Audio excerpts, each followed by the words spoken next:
In line with the pronouncement by the President of the importance of wearing face masks, let me reiterate that it is critically necessary that every Kenyan wears a face mask whilst in public spaces. This directive has many Kenyans walking around with all forms of face coverings, while some are playing catch-up. Kenya has officially started manufacturing of the masks locally through local textile industries, halting their shortage. However, without knowledge on how to use them puts many Kenyans at risk of infection of the highly contagious COVID-19, as explained by Peterson Washira, National Chair of Kenya Union of Clinical Officers. One, we have seen people wearing it like this, so you're already exposing your nose, and probably the outer part can even touch your nose. Others are wearing it down here, and when they are doing that, they usually touch the outside part.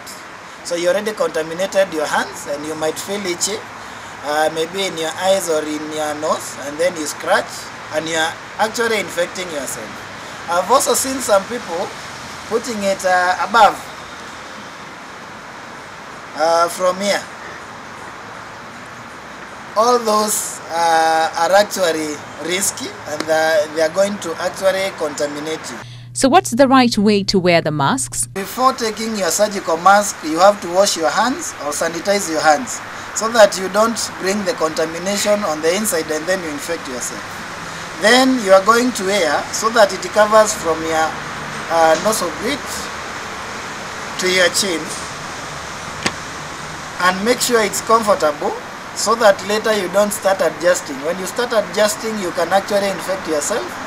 You are not supposed to touch the outside of your mask because it is contaminated. That is where the droplets are falling from outside.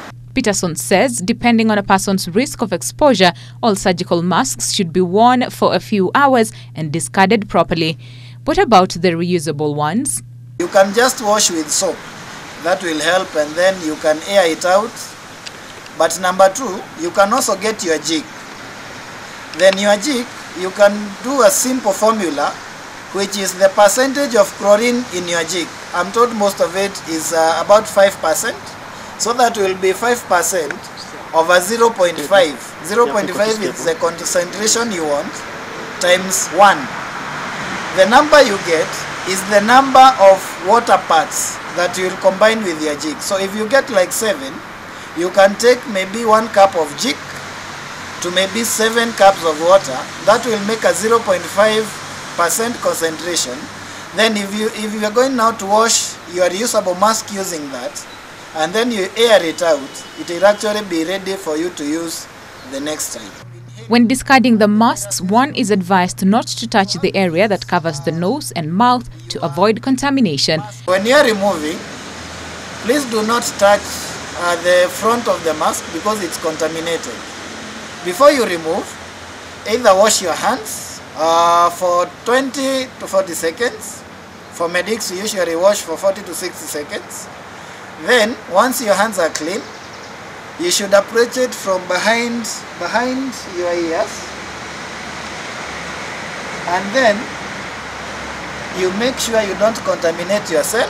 Then, holding on the strings, you dispose of it well in a trash bag or in a closed trash can where somebody else cannot be able to pick it. Despite the WHO's guidelines to have people wear masks, it does not guarantee protection against infection of COVID-19. Therefore, following all set directives by the Ministry of Health is advised. Winnie Lubembe for Ebru TV.